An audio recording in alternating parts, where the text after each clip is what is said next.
والله أكبر سبحان الله والحمد لله ولا إله إلا الله والله أكبر سبحان الله والحمد لله ولا إله إلا الله والله أكبر.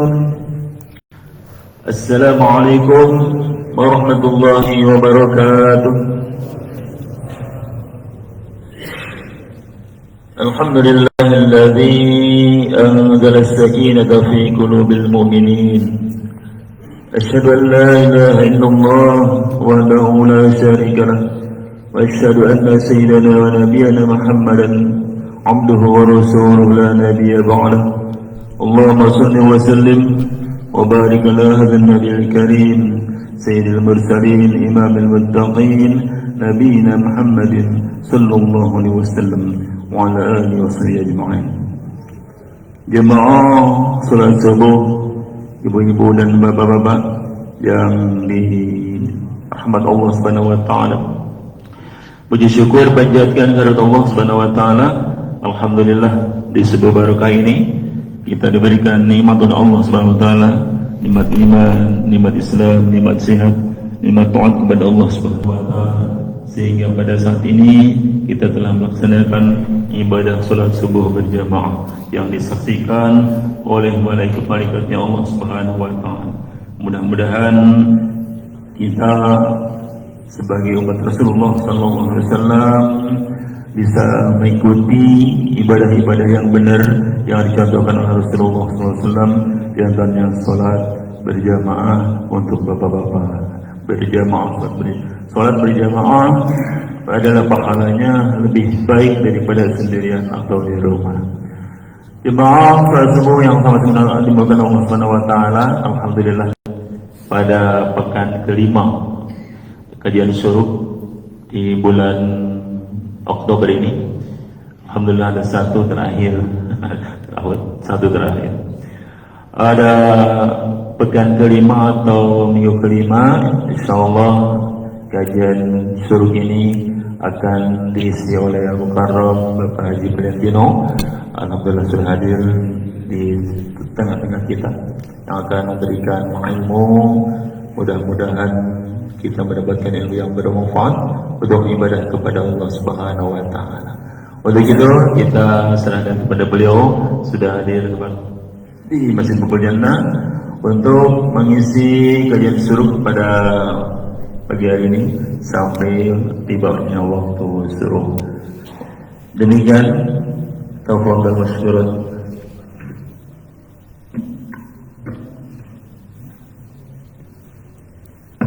Karena kajian ini menarik, saya dipersilakan untuk memberikan waktu kepada jemaah untuk tanya jawab. Silakan bapak-bapak untuk menyiapkan pertanyaannya, barangkali bisa manfaat untuk kita semuanya. Terima kasih atas kesediaannya Bapak Haji Valentino.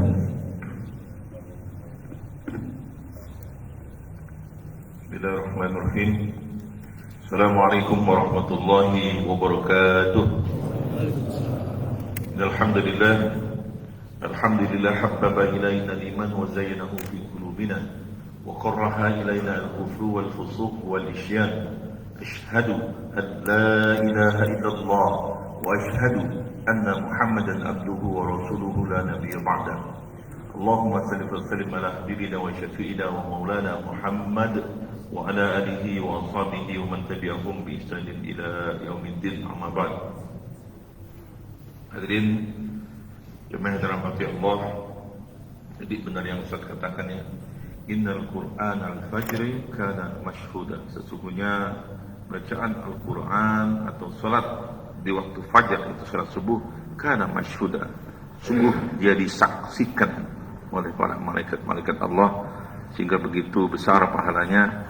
Dan mudah-mudahan kita yang hadir pada subuh kali ini diampuni dosa-dosa kita, dilapangkan dada kita, dilimpahkan rezeki kita, diberikan kesehatan oleh Allah Subhanahu wa taala, dan diampuni segala dosa-dosa kita insyaallah. Saya biasa topik saya tidak jauh dari bidang yang saya kuasai, yaitu di bidang ekonomi, terutama ekonomi keumatan. Jadi saya akan bicara tentang masalah itu. Tapi sebelumnya saya ingin ngasih ilmu dikit dulu, biar ada yang bisa dibawa pulang. Suatu saat Imam Malik dengan muridnya, siapa murid Imam Malik?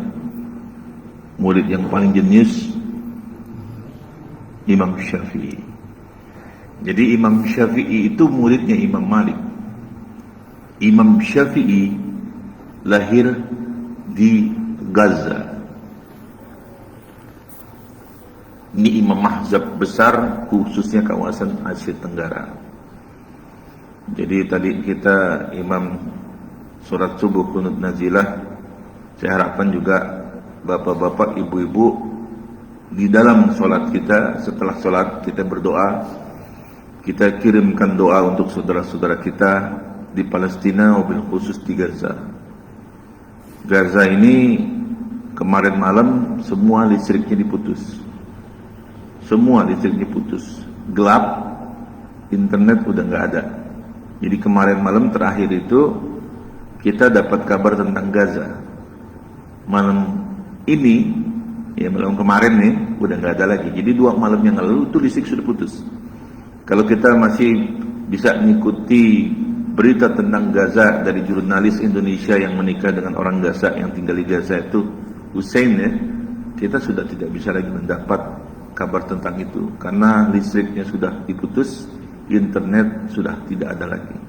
Jadi kita tidak tahu bagaimana keadaan kita, saudara kita di Gaza. Jadi sejak tanggal 7, 2 hari yang lalu korbannya sudah 6.537 yang syahid. Yang luka-luka Masya Allah ratusan ribu. Jurnalis 35 orang meninggal. Kenapa kita harus mengirimkan doa kepada saudara-saudara kita di Gaza? Ini bapak-bapak, ibu-ibu harus tahu, ini sudah akhir Oktober. Bentar lagi November, Desember sudah mulai musim dingin. Nanti salju akan turun.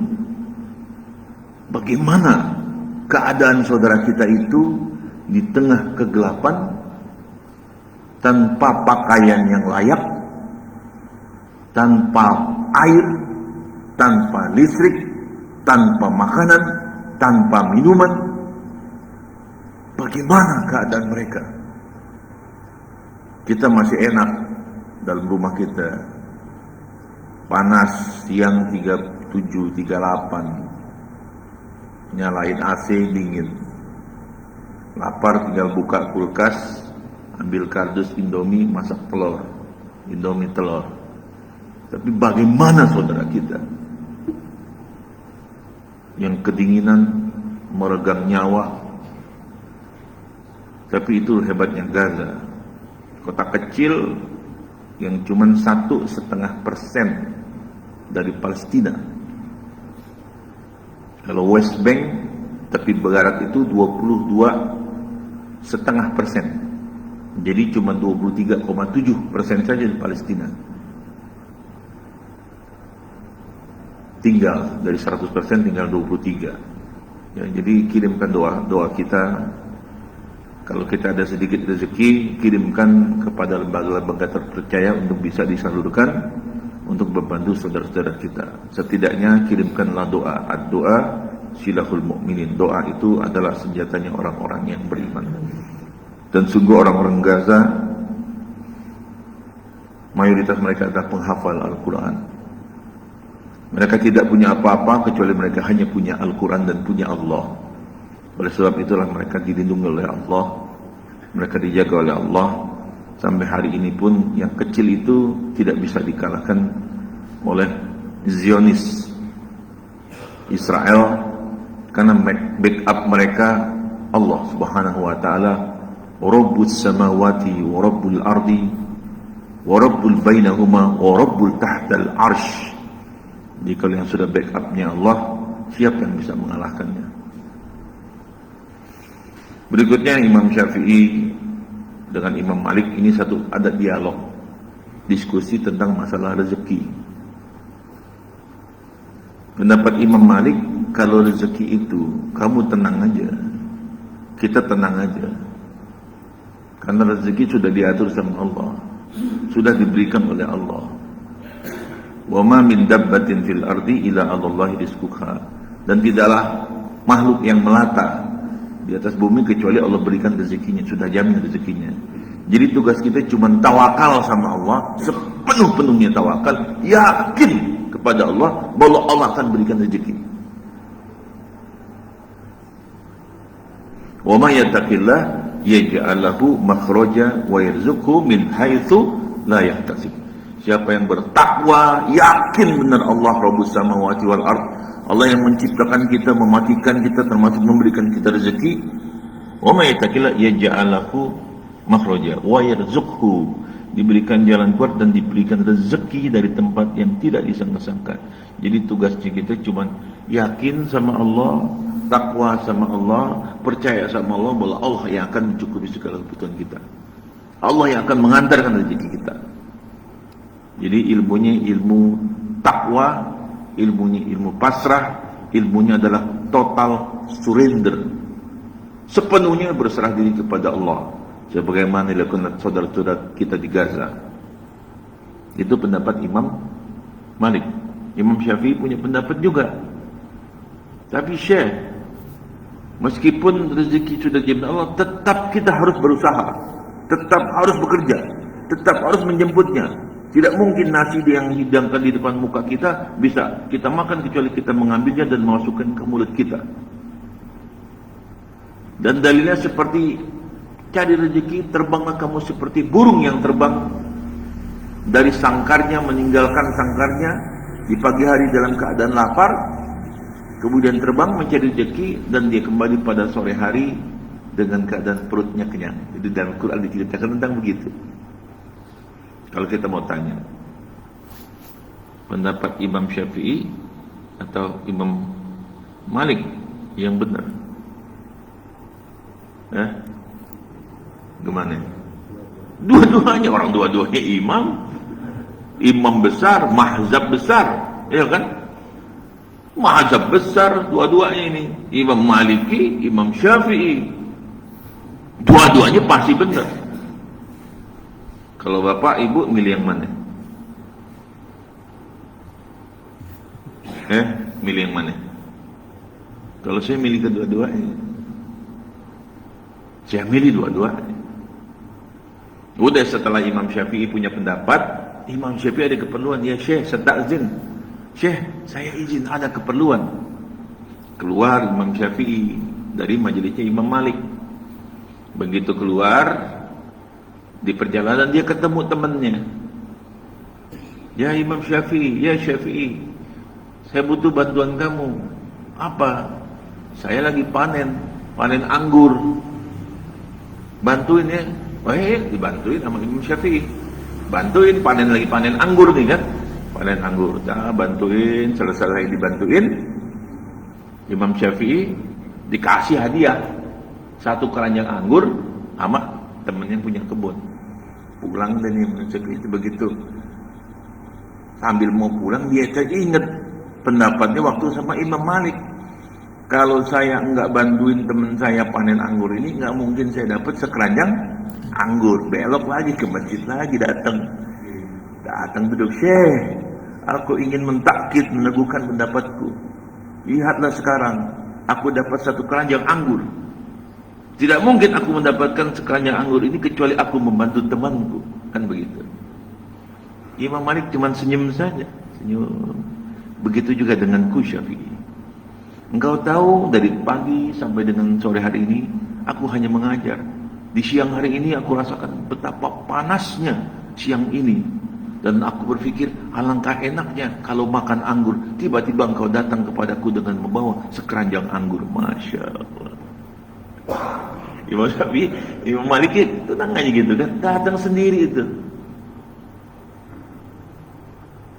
Jadi berhusnuzan billah, kita bersangka kepada Allah, bersangka baik kepada Allah, kita yakin betul seperti Imam Malik, atau berusaha bersungguh-sungguh, kerja keras, dua-duanya terpenuhi kan. Satu bisa dibawa pulang untuk cerita itu ya. Kita bisa takwa aja kepada Allah, serahin kepada Allah, atau berusaha seperti Imam Syafi'i. Nah, saya mau tambahin lagi.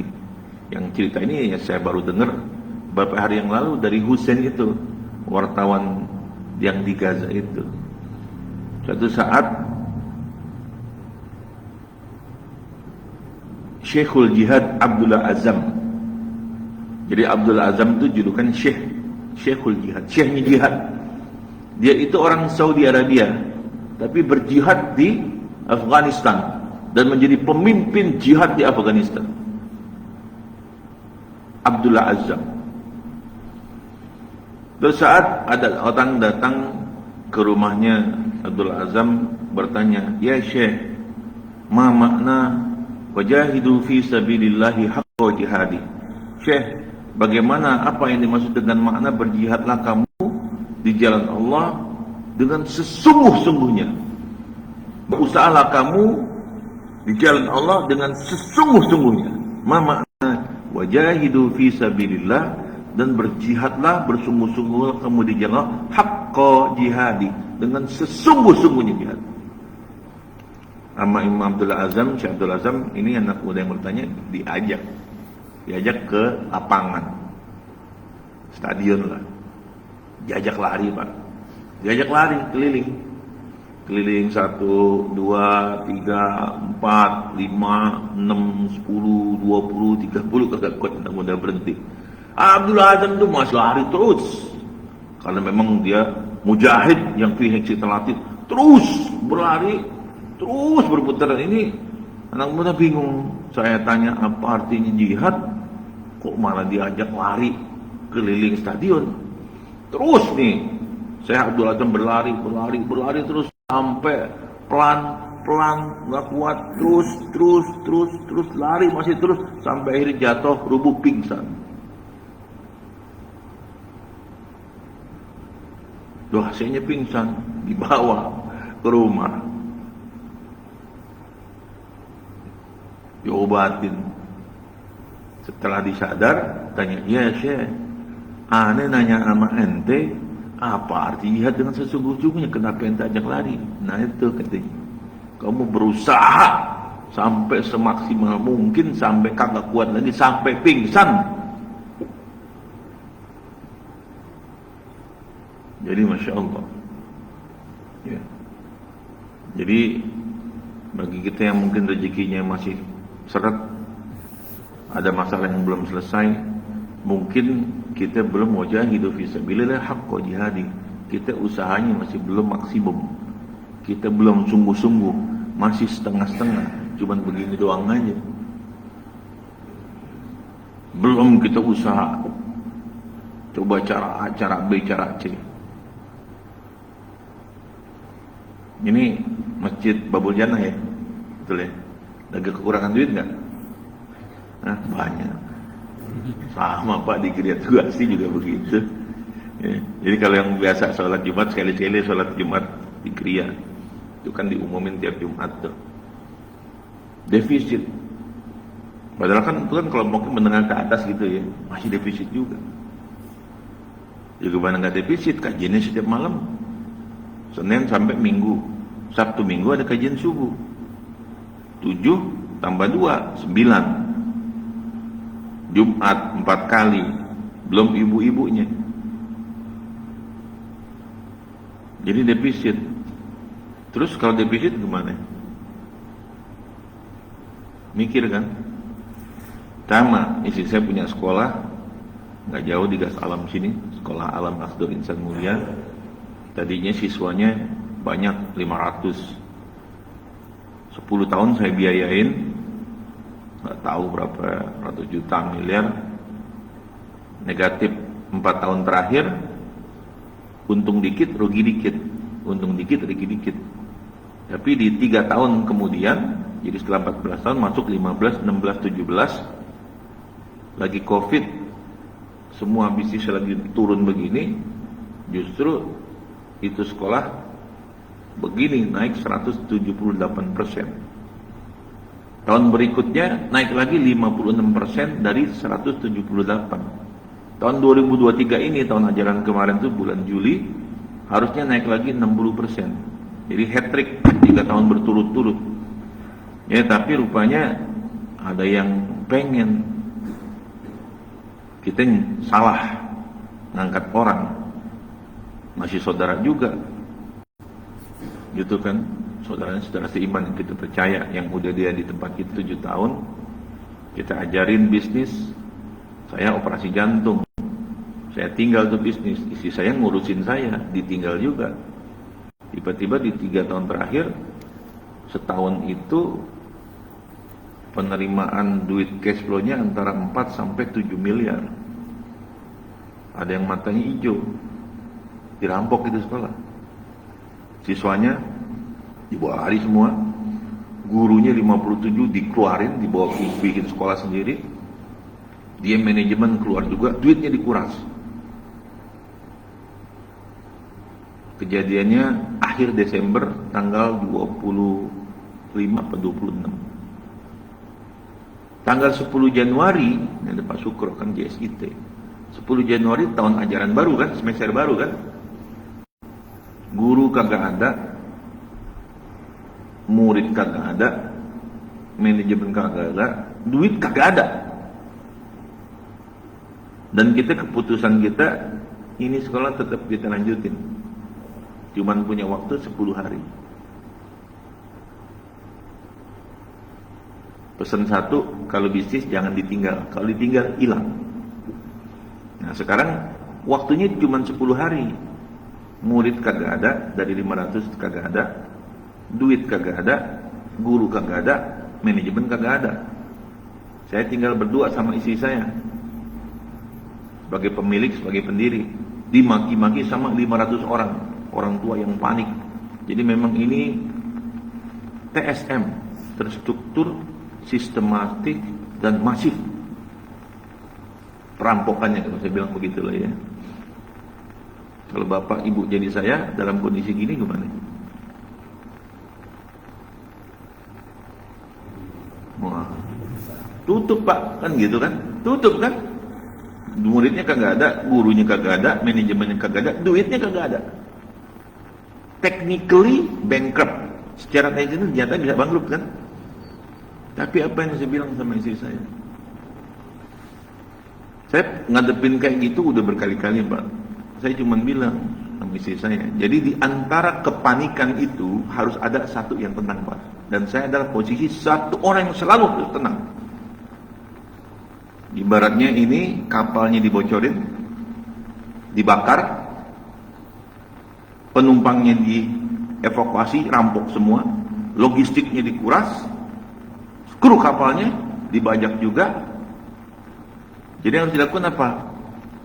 Pertama, hentikan kebocoran dulu kan pak. Tambal dulu kebocorannya. Kalau dia bocor terus, tenggelam. Terus kebakaran, padamkan apinya. Saya cuma bilang satu doang, nih, kita masih punya Tuhan yang namanya Allah. Tuhan kita masih satu. Iya kan? Masih satu. Namanya Allah. Iya Allah, tenang. Bangun, kita minta.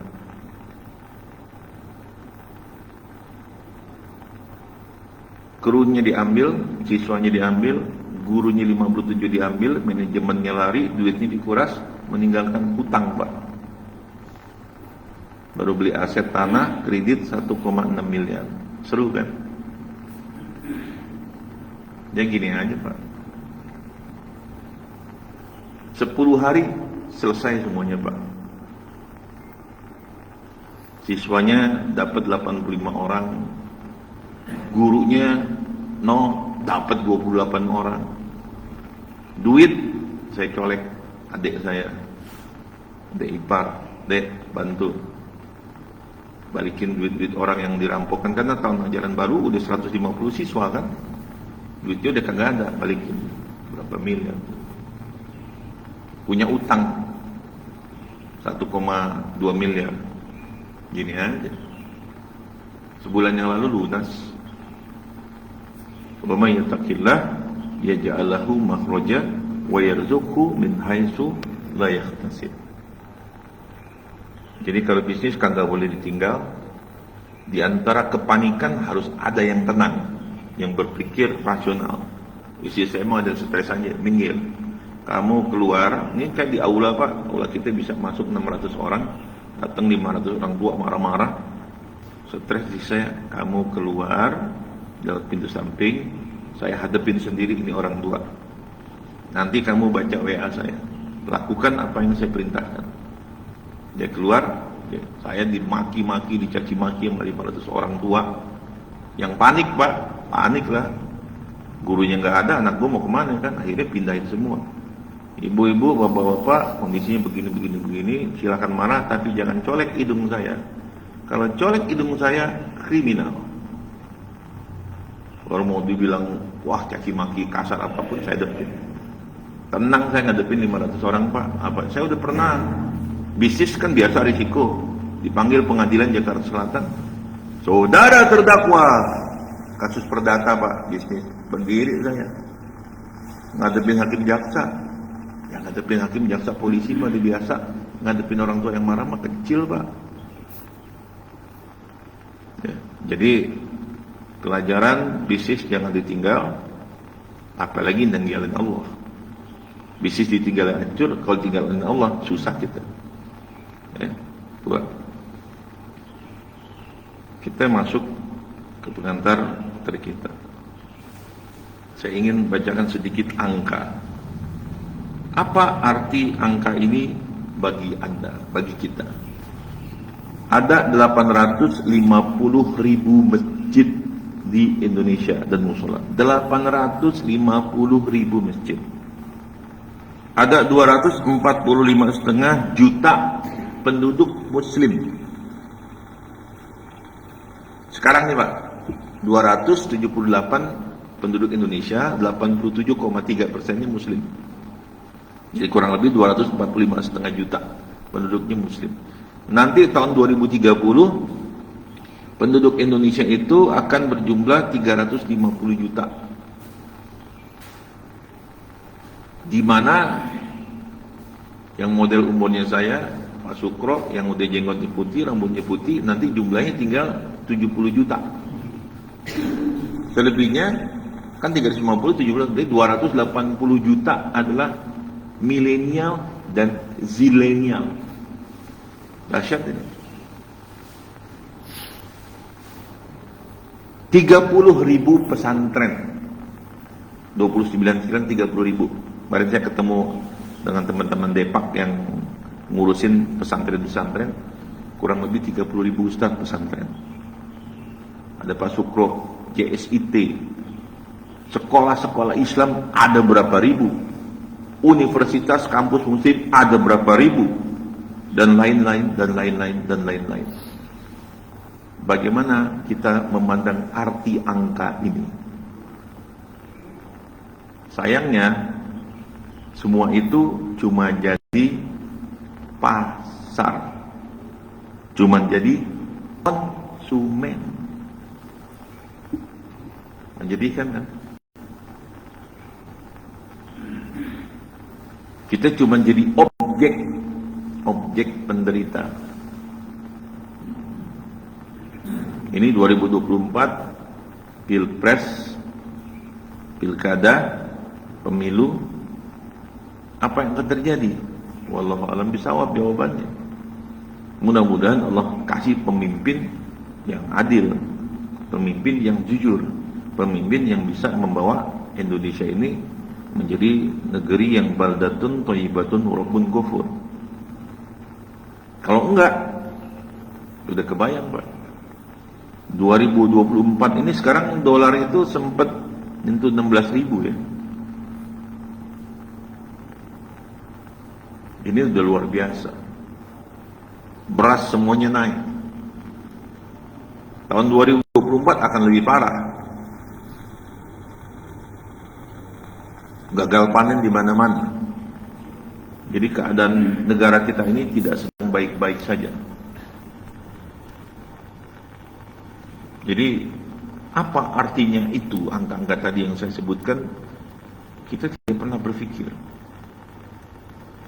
Makanya saya bikin BUMM itu, Badan Usaha Milik Masjid, adalah mencoba berpikir dari seorang Valentino, mencari teman-teman juga untuk berpikir, memikirkan potensi umat ini yang begitu besar, yang cuman selama ini dijadikan market, dijadikan pasar. Mungkin beredar WA nanti jam 9 pagi di Masjid GTA, saya bikin acara ya, masjid sebagai solusi masalah ekonomi umat. Harusnya masjid menjadi solusi. Ini Pondok Duta 1-2 ada berapa rumah? Kakak, ada berapa kakak? Ada yang tahu? 600-an ya. Ada 600-an kakak. Ya. Problemnya banyak. Masjid aja kurang duit kan gitu. Tapi kenapa masjid kurang duit? Seperti tadi istri saya nggak punya duit, sekolah dirampok, solusinya cuma 2, 3 sebetulnya. Satu tutup, satu jalan. Begitu keputusannya harus jalan, maka solusinya cuma 2, saya bilang. Itu makanya berpikir rasional, berpikir tenang itu untuk mencari solusi. Tapi kalau otak kita udah stres duluan, stuck pak. Ibaratnya handphone kita lagi pakai, kebanyakan datanya, kebanyakan program, dia hang, stuck. Yang dilakukan restart kan. Begitu juga, jadi saya bilang keputusannya cuma 2. 1, cari sumber pendanaan untuk pinjam menutupi kebocoran, untuk melakukan pembiayaan, karena sebulan itu negatif 100 juta untuk pembiayaan operasionalnya. Cari itu, atau solusi keduanya adalah menaikkan jumlah siswanya. Nggak berani jumlah siswa kita, karena guru kita cuma 28, tadinya 57, 53. Ya kalau nggak berani naikin jumlah siswanya, cari pinjaman. Jadi berpikir itu, jiwa yang tenang, hati yang tenang itu, berpikir rasional, berpikir logis, berpikir sistematis adalah untuk mencari solusi-solusi jawaban atas masalah yang dihadapi.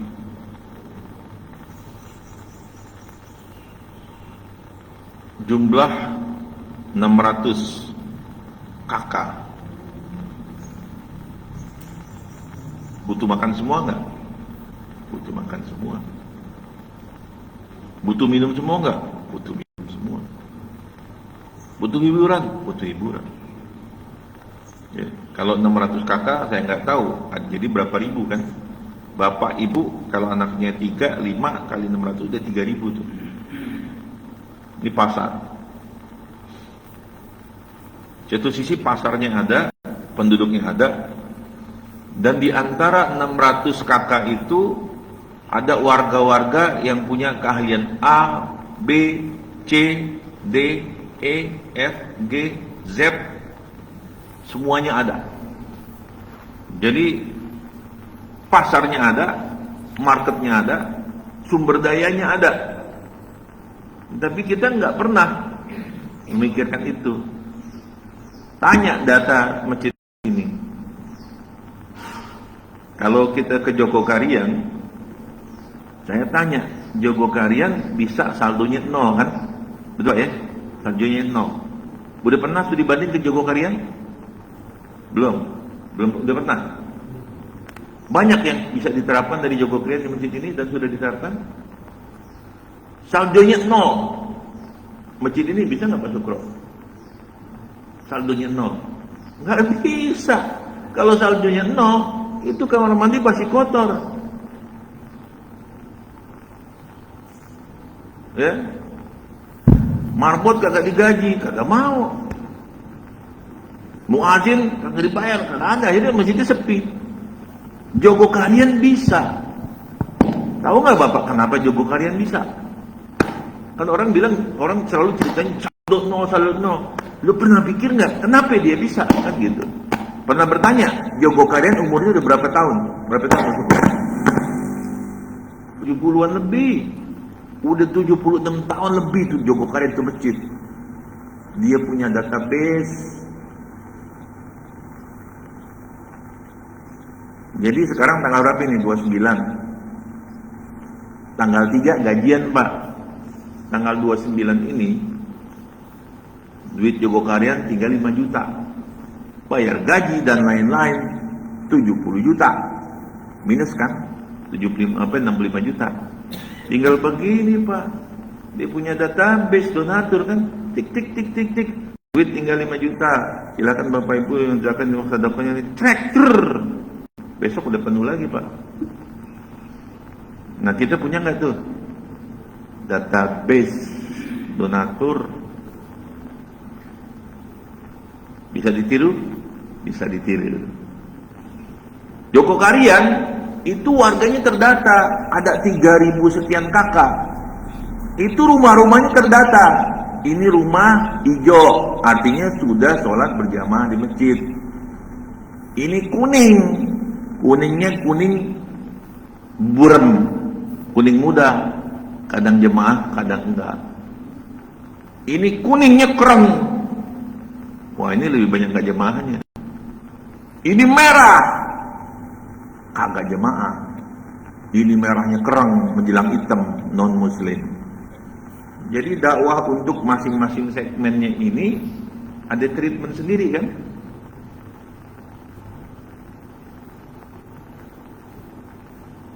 Ada treatment sendiri.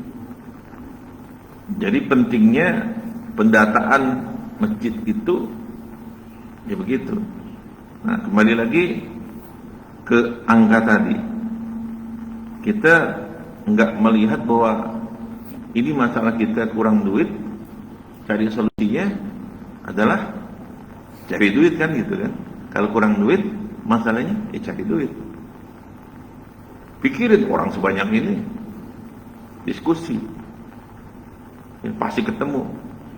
Mungkin saya nih BUMN Badan Usaha Milik Masjid, saya mencoba mencari solusi itu, problemnya akhirnya ketemu juga saya bahwa ternyata duit itu penting. Penting duit ya, bukan segalanya tapi penting. Dulu waktu saya bikin namanya Majelis Taklim Wirausaha, usaha saya banyak. Termasuk saya bikin sekolah itu cuman untuk ini 1 juta, kasih cek 100 juta. Masih kurang lagi 70 juta, kasih cek 70 juta, lagi punya duit. Begitu kita nggak punya duit, begitu mau jalanin BUMN ini, ternyata kita mau lari nggak bisa, kenapa? Kagak punya duit. Habis operasi jantung, jual 2 rumah, jual 2 mobil. Habis aset, kena kasus masalah di pengadilan, kita Mart 212 Mart gitu kan. Pada lari yang lainnya, ya yang harus ngambil tanggung jawab harus ada. Saya ngambil tanggung jawab itu, menyelesaikan masalah-masalah itu, selesai semuanya gitu kan. Jadi, ya saya berpikir, termasuk nanti mulai minggu depan ini, ya, tiap hari Jumat malam ba'da Isya, saya akan bikin semacam diskusi Jumat malam BUMN itu di rumah saya di Gria, tapi saya cuma undang maksimum 10 orang. Nggak semua orang bisa datang. Yang mau datang harus ngasih tulisan dulu, idenya apa, bagaimana solusinya, idenya bagaimana kita bisa membangun ekonomi umat ini berbasis masjid yang 850.000 masjid itu, dan ada 234,5 juta muslim population. Lu punya ide apa? Kasih. Idenya bagus, boleh datang, kita diskusi. Jadi jangan semua main datang aja, datang cuma mau makan nasi kebuli doang. Jadi itu caranya kita menggali pikiran. Ya, apa artinya angka itu? Ya, akhirnya saya berpikir bahwa dengan basis kebutuhan pokok itu, tadi saya tanya ada 600, kalau saja 300 nih, kalau nih 300 masjid bisa meyakinkan, kan pasti kan tiap titik-titik RT itu kan pasti ada jamaah masjid. Harusnya bukan cuma sekedar jamaah masjid, ada perwakilan-perwakilan pengurus masjid itu di RT-RT tersebut yang dia bisa mempengaruhi, yang bisa mengajak, yang bisa menjadi problem solver bagi masalah yang dihadapi oleh masjid. Contoh masalah keuangan ya. Ini saya bikin juga bagaimana agen BUMN mandiri ini bisa punya penghasilan, saya hitung ini 70 juta per bulan. Gampang, Pak. Tadi saya bilang asumsinya 200 dah. Dari 600 ini 200 yang mampu muslimnya. Mau nggak mereka menggeser belanjanya yang tadinya ke Indo Alfa, belanjanya melalui BUMN masjid? Saya udah simulasi, satu kakak itu sejuta. Jadi akan ada 200 juta yang belanja melalui BUMN masjid. Masjid punya modal nggak? Nggak punya, nggak usah pakai modal. Modalnya aplikasi saya kasih. Jadi belanjanya pakai aplikasi. BUMN masjid ini namanya. Sebelumnya disurvei dulu, Pak, dideketin, direct selling. Pak, ini kita lagi mau bantu masjid. Bapak kan punya kebutuhan bulanan, Ibu punya kebutuhan bulanan. Belanjanya ke masjid aja ya. Insya Allah harganya lebih murah dari merah biru. Karena kita ada diskon 17%, Pak. Merah biru itu 17%, Pak, ngambil marginnya, Pak. Jadi kalau ada 200 kali sejuta, 200 juta kali 17%, 34 juta udah tuh. Pemasukannya buat masjid. Tinggal nanti yang 34 juta itu, yang 17% itu dikasih diskon cashback ke jamaah berapa persen? 4%, 5%, 7%. Ibu belanja lebih murah dan ada infaknya buat masjid juga 10%. Satu, air minum. Tadinya kita udah nyiapin juga terus sembako, Pak, air minum. Kita udah nyiapin juga air minumnya BUMN. Ya sama orang Malaysia, dia mau buatin alatnya, Pak. Saya masih beli di ujung, Pak, tuh. Ini mentok ke kanan. Di pengkolan, air biru kan? Air biru saya mati, Pak. Sedih, Pak. Orang keuntungannya buat gereja, tapi kita nggak berdaya kan? Saya pergi dari air biru lurus lagi berok ke Asasta kan, ada itu kan? 6.000 kan? Pakai itu punya Pemda kan, Depok. 2 kali begitu kita beli, ngisi air bong ini ada cacing, Pak. Jadi kalau air minum itu kimia, biologi, fisikanya harus selesai. Biologi patogen, kimianya logam berat, ya, fisikanya apa tahu lagi. Layak minum, jadi air layak minum. Tadinya saya, wah dia murah nih, punya pemerintah. Beli situ, 2 kali minum ada cacing. Nggak jadi, belok lagi ke biru, Pak. Masa kita nggak bisa mikirin solusi buat diri kita sendiri? Gerainya udah 1.000 lebih, Pak. Setahun berapa triliun penjualan. Saya ledekin teman-teman profesor-profesor dari Jepang tuh, masa kita nggak bisa nyelesain masalah air kita minum, masih harus beli sama biru yang keuntungannya buat gereja. Masalah air. 3. Ini produk yang udah siapin, inilah masih negosiasi sama Malaysia. Karena saya minta 6 jenis airnya. Kalau air biru itu air RO namanya, Pak. Air RO, reverse osmosis. Kalau bersaing sama air mineral, sama aqua, nggak bisa juga. Dia air mineral. Jadi kita harus punya produk yang berbeda. Saya udah kepikiran. Air jenis apa? Ada 6. Nggak usah ciptain sini, nanti ditanya orang, dibajak orang idenya. Sembako, air. 3, umroh murah. Umroh di DKI ini rata-rata 29, 30, 33, 35. 9 hari. Betul ya? Kenapa kita nggak bisa bikin lebih murah? Saya colek teman saya tukang colek aja Pak. Sembako saya colek, air suci umroh saya colek. Lo bisa nggak lebih murah? Bisa Ustaz, berapa? Sekian. Berapa hari? 11. Kok bisa 11? Iya 2 hari di Malaysia Ustaz. Jalan-jalan dulu ke Malaysia, baru kita ke Saudi. Pesawatnya apa? Layan. Bukan Ustaz, pakai Saudi ya. Wah mantep. Lebih murah, lebih bagus, lebih panjang durationnya. Aneh pakai ente. 3. Yang keempat, micro gold. Saya tanya ibu-ibu kapan terakhir beli emas? Wah kapan-kapan Pak Ustaz. Kenapa? Mahal. Tahu nggak harga emas 1 gram sekarang berapa? 1.050.000, sempat 1.090.000. Beli 1 gram 1.090.000, beli 5 gram 5 juta lebih. Nggak sanggup ibu-ibu. Emas penting nggak? Penting. Kenapa? Nanti alat tukar semuanya dinar dan dirham. Kenapa kita nggak cicil aja? Beli namanya micro gold. Harganya cuma berapa? 17.000 Pak.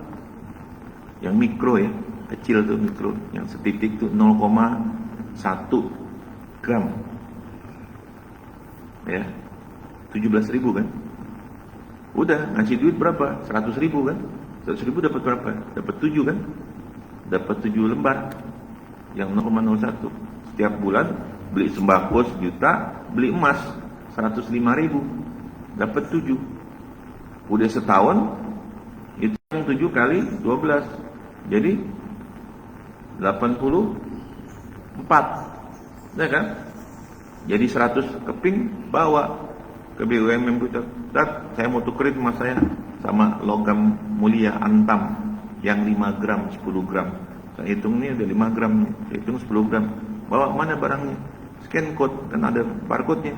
Klik, asli, tuker sama 5 gram, tuker sama 10 gram. Nggak berasa. Yang kelima, saya anak kuliah di Turki 2. Saya lewat agensi, nggak beres agensinya.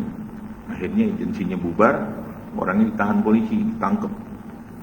Tahan, nggak tahu udah 20 kali berapa, 20 hari.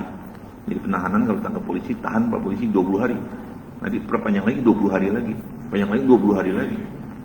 Akhirnya saya pergi ke Turki aja, ambil jenguk anak saya pergi ke Turki. Kita bikin MOU dengan Turki, dengan Indonesia juga.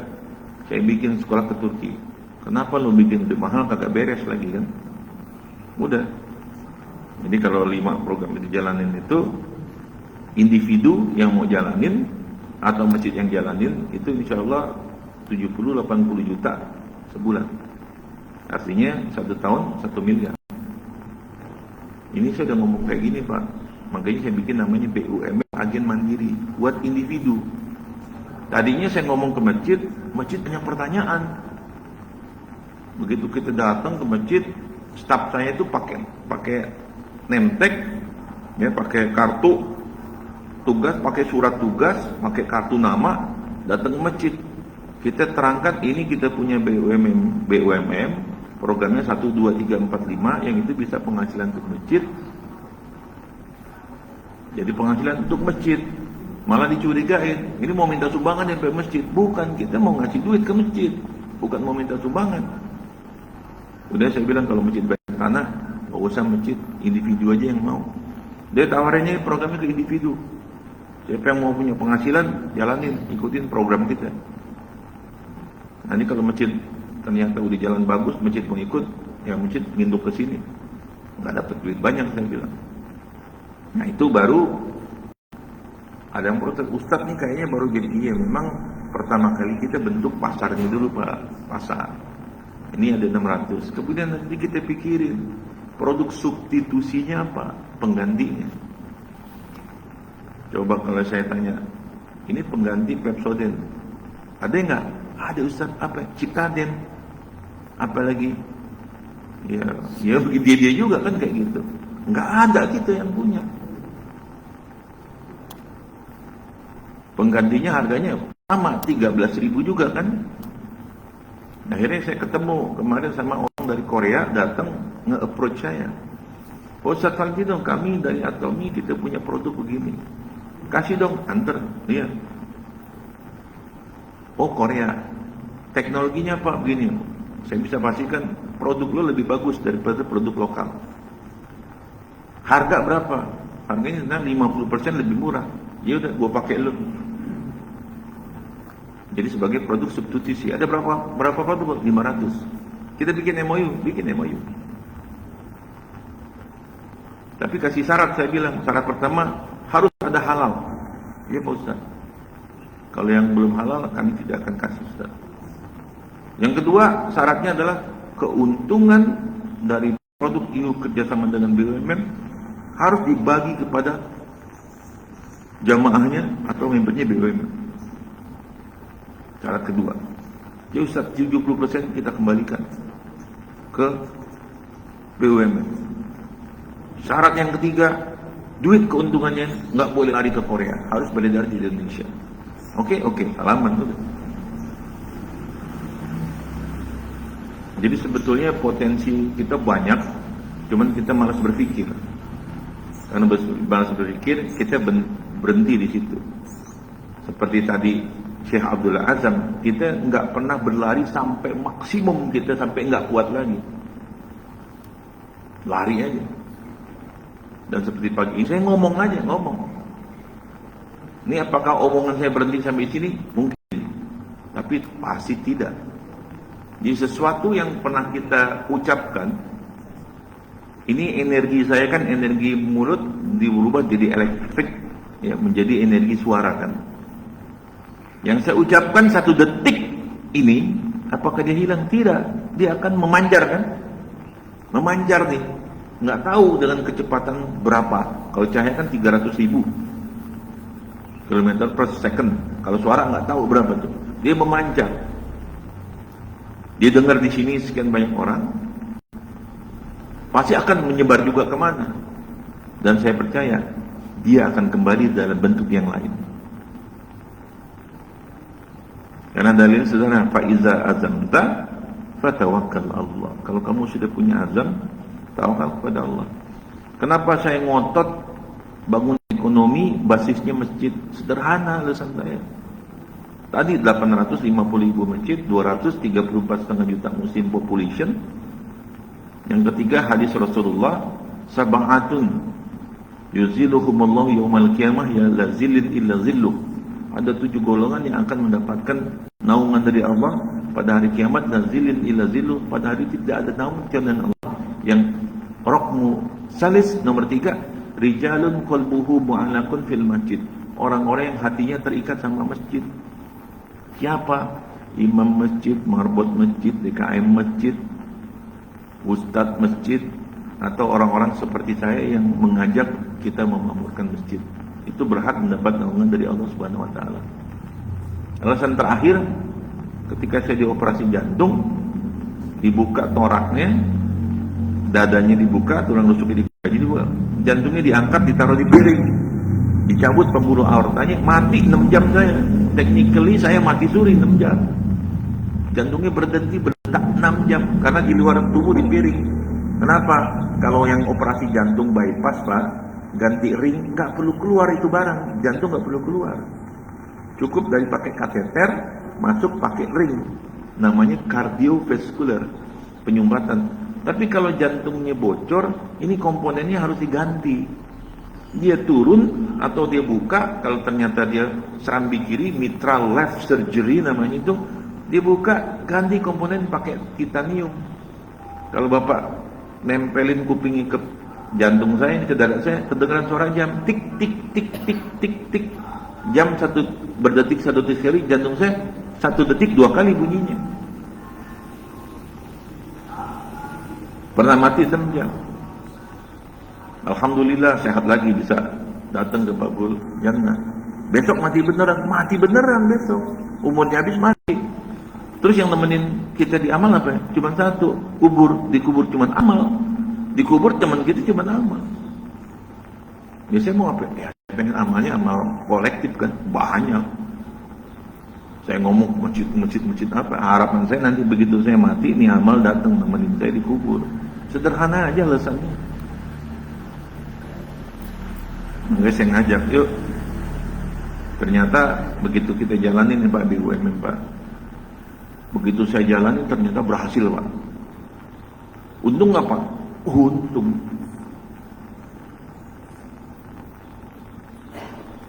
Dunianya dapat nggak? Dapat. Masjid tadi 1 miliar bisa 1 tahun. Kalau 1000 masjid 1 triliun. Untung dunianya dapat. Penyelenggaranya BUMN ada 1%. Dunia dapat, akhirat dapat.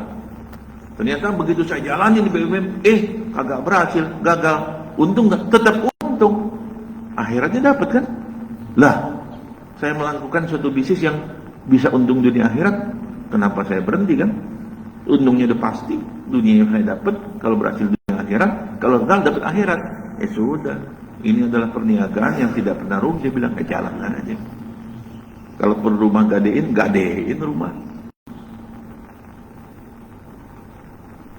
Jadi kita berniaganya dengan Allah.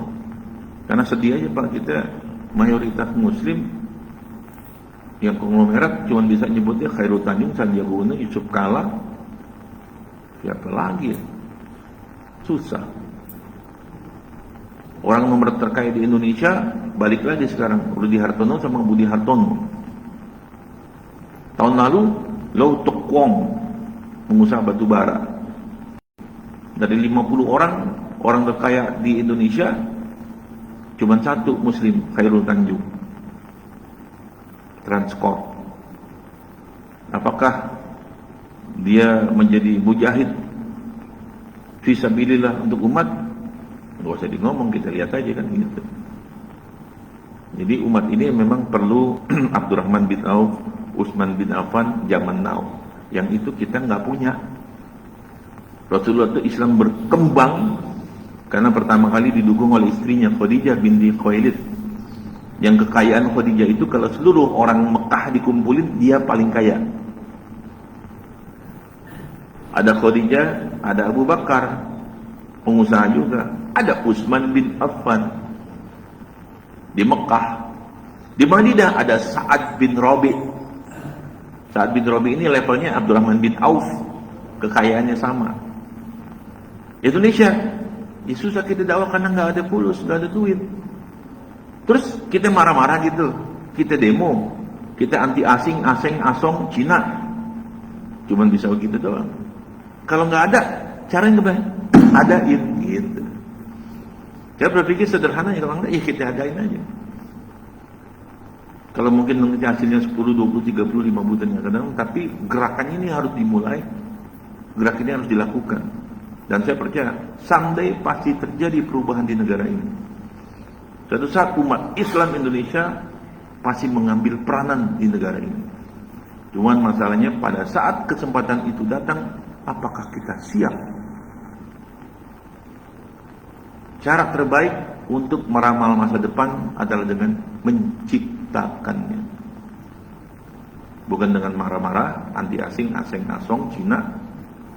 Nggak berubah. Jadi cara meramal masa depan adalah dengan menciptakannya. BUMN yang saya buat adalah satu upaya untuk menciptakan masa depan, khususnya berkontribusi di bidang ekonomi. Hanya ekonomi, karena itu satu-satunya memang bidang yang saya kuasai dengan baik. Baik, saya pikir itu yang bisa saya sampaikan. Mungkin ada pertanyaan 1, 2.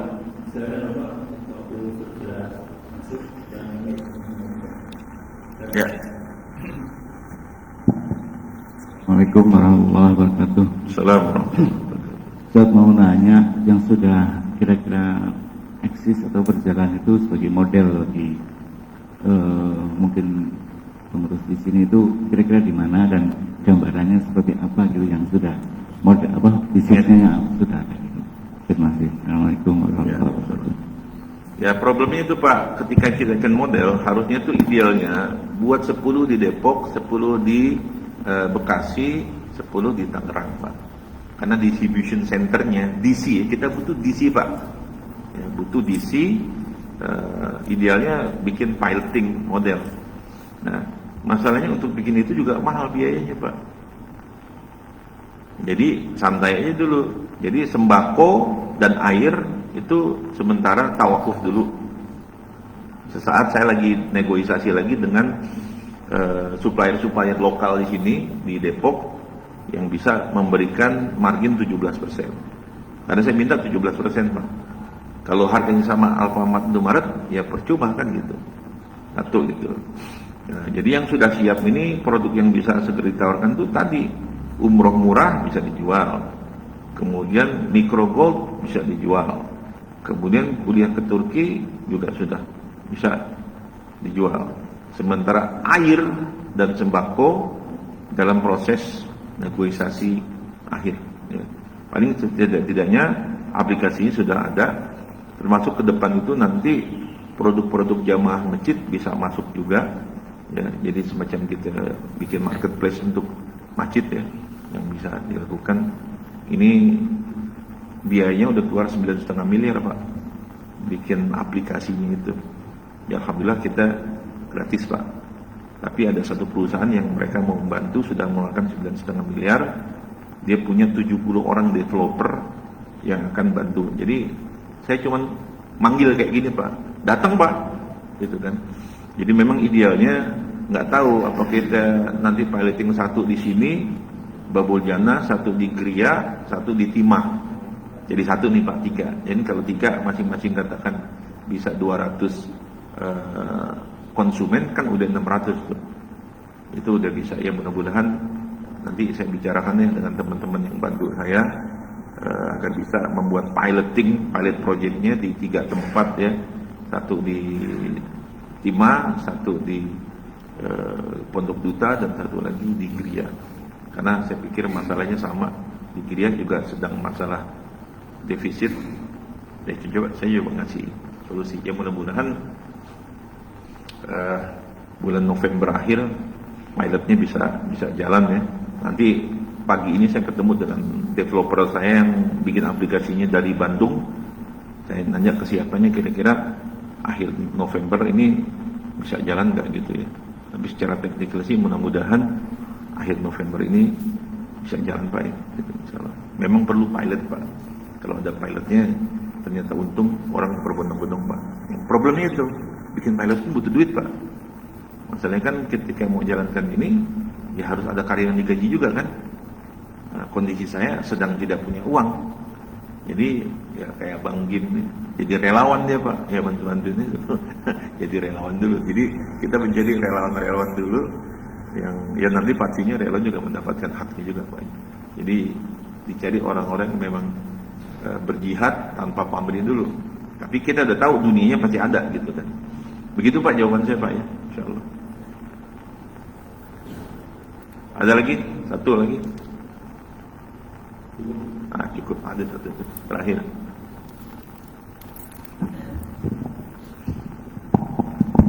Assalamualaikum. Yang saya sepengetahuan saya kekurangan dari kita itu kurang istiqomah Ustaz, dalam berbisnis. Pertanyaannya, bagaimana caranya untuk membangun konsisten atau keistiqomahan setiap jamaah atau setiap masyarakat dalam berbisnis? Itu aja kalau saya sih. Jadi dengan mereka konsisten dan istiqomah, lalu mereka pun dibangun untuk ilmu sedekahnya, saya yakin yang dibilang masjid itu defisit nggak bakalan, karena mereka pertama dalam berbisnis sudah istiqomah, yang kedua pembangunan ilmu sedekah itu mereka sudah kuat. Itu aja sih. Ya, jadi memang pertama itu selalu yang disentuh adalah watu silah billah, bagaimana hubungan dia, kedekatan dia kepada Allah, ketaatan dia kepada Allah. Itu motivasi yang paling kuat itu kan. Itu motivasi ukhrawinya. Makanya orang-orang di Gaza, apa yang mereka punya? Apa yang menyebabkan mereka bisa bertahan? Ya Allah. Nah, bagaimana model-model kajian di masjid-masjid kita itu, kajian-kajian bisa sampai menyentuh kesadaran itu, menyentuh bahwa Allah bersama mereka, bahwa saudara-saudara mereka muslim yang lain juga peduli sama mereka. Jadi jangan begitu ada masalah dia tinggalin gitu kan. Tapi bagaimana antar jamaah itu bisa juga membantu saudara kita yang lain juga yang punya masalah, ya, mengetahui betul ya. Makanya berat betul jadi ketua DKM, pengurus DKM, karena memang dia harus mengetahui jamaah satu-satu. Nah, itu yang kedua. Yang ketiga adalah orang itu akan termotivasi apabila ada sesuatu bermanfaat bagi dirinya secara langsung, secara material, ekonomi Pak ya. Jadi begitu kata USA, untuk saya apa? Jadi ketika orang mengikuti sesuatu, bergabung sesuatu, kemudian ada merasakan manfaat langsung bagi dirinya, apalagi secara ekonomi, pasti dia akan terus di situ. Nah, itu yang harus terus kami di BUMN Pusat ini memikirkan apa benefit, apa value, apa manfaat, apa keuntungan yang bisa terus kita berikan kepada orang-orang yang mendukung apa yang sedang kami lakukan ini. Jadi dengan adanya manfaat itu, orang akan makanya kalau rumusnya Pak Anies Baswedan itu, bukan promosi. Jadi namanya kan adanya untuk bisa trust itu percaya apa? Menimbulkan orang percaya. Yang saya ingat rumusnya, pertama itu adalah I, yang pertama itu C ya, capacity, ya, capacity, kemampuan, ya, creativity. Terus I, intellectual, ya, harus orang itu harus berilmu. Nah yang ketiga apa yang ini itu intimasi. Intimasi itu kedekatan. Bagaimana jamaah satu dengan yang lain ini bisa dekat. Bagaimana ini DKM menjadi poros, bisa mengontrol RT, RW, bahwa di RT itu ada orang DKM, di RW itu ada orang DKM, yang dia mengkonsolidasikan, menjadikan hubungannya intimasi, kedekatan, sehingga kita tahu masalah mereka apa, kita bisa bersama-sama mencarikan jalan keluar mereka itu apa. Kita punya data di RT ini yang sudah berjamaah ke masjid siapa, yang belum berjamaah ke masjid siapa. Bagaimana cara mengajak orang-orang yang belum berjamaah ini bisa berjamaah ke masjid. Yang sudah berjamaah ke masjid, apakah dia ikut kajian atau tidak. Jadi memang ini adalah kalau dalam bahasa ekonomi namanya closed loop ekonomi Pak. Jadi yang dibangun oleh BUMN adalah how to manage closed loop ekonomi. Closed loop, tertutup segini cukup 600 KK, manage saja 200 KK-nya yang muslim cukup. Itu menjadi suatu kekuatan ekonomi. Ternyata nanti, ternyata ada tetangga kita produsen beras, beli berasnya dari dia untuk seluruh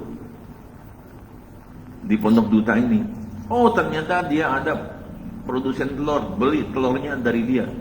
Dan pada akhirnya bisnis itu, ekonomi itu akan beredar di kalangan di close ekonomi itu. Begitu cara mengalahkan raksasa Pak. Kalau enggak bisa. Jadi closed loop ekonomi adalah model ekonomi yang akan menjadi tren di dunia, dan ini yang bisa mengalahkan para raksasa. Dulu Hotel Hilton luar biasa kan Pak.